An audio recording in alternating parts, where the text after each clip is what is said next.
भगवान के बतिया तमाने के पड़ी, जितना नचावेलन उतने नाचे के पड़ी।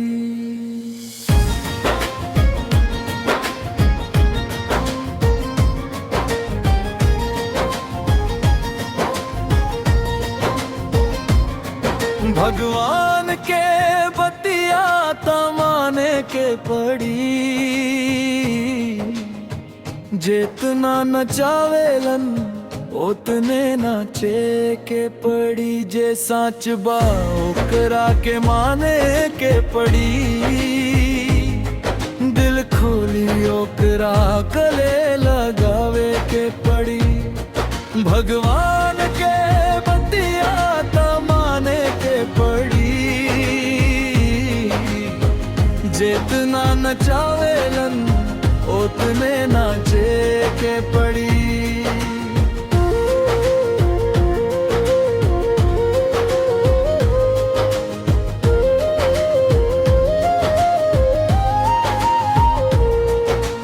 कालजे साहेब सबके नचावत रहले,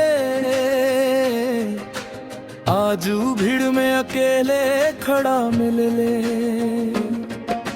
समय के चाल बड़ा निराला होला,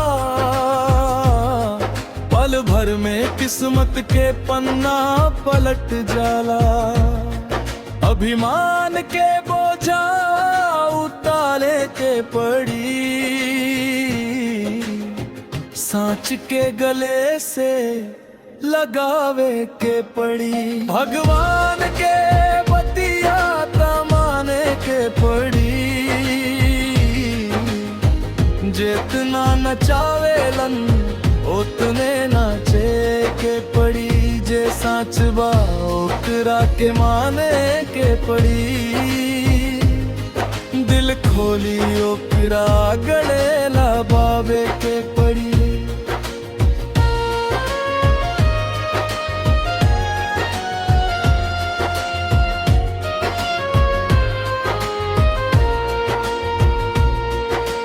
आवे वाला खाली हाथे आवेला, जाए वाला खाली हाथे जाएला। ऊपर वाला जवान लेखा लिख ले, ओकरा आगे कोनो चाल ना चले। हर सुख दुख हंसी के बितावे के पड़ी, सांच के गले से लगावे के पड़ी। भगवान के बतिया तमाने के पड़ी, जितना नचावेलन उतने नाचोवे के पड़ी। जे साच बा ओकरा के माने के पड़ी, दिल खोली ओकरा गले लगावे के पड़ी।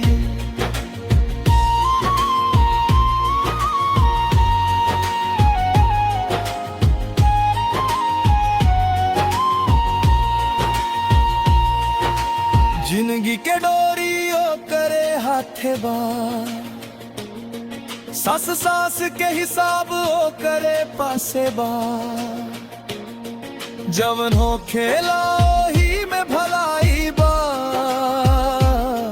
ई पत्थर पर लिखल सच्चाई बा। भगवान के आगे सिर झुकावे के पड़ी, सांच के गले से लगावे के पड़ी। भगवान के बतिया तमाने के पड़ी, जितना नचावेलन उतने नाचे पड़ी। जे साच बा ओकरा के माने के पड़ी,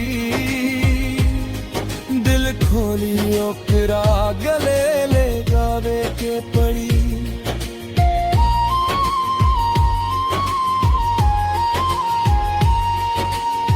रुआजे बोई बो के काटे के पड़ी, कर्म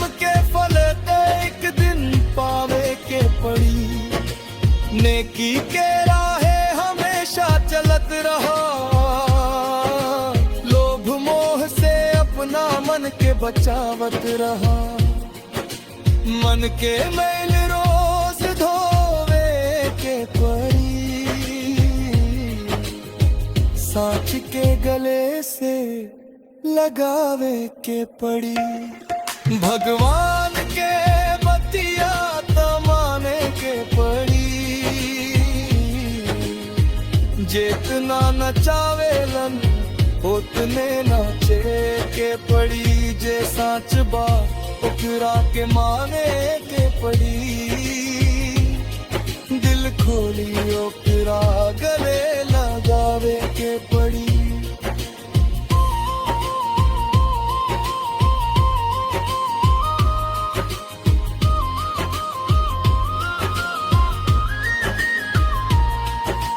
दुख के बदरिया चाहे घेरी ले अंधियार, भगवान के नाम बन जाला पतवार। जेकर भरोसा भगवान पर होला, ओकर जीवन में उजियार होला। आस्था के दीप जलावे के पड़ी, सांच के गले से लगावे के पड़ी। भगवान के बतिया तमाने के पड़ी, जितना नचावेलन उतने नाचे के पड़ी। जे साच बा ओकरा के माने के पड़ी, दिल खोली ओकरा गले लगावे के पड़ी। भगवान के बतिया तमाने के पड़ी, जितना नचावेलन उतने नाचे के पड़ी। भगवान के बतिया तमाने के पड़ी, सांच के गले से लगावे के पड़ी।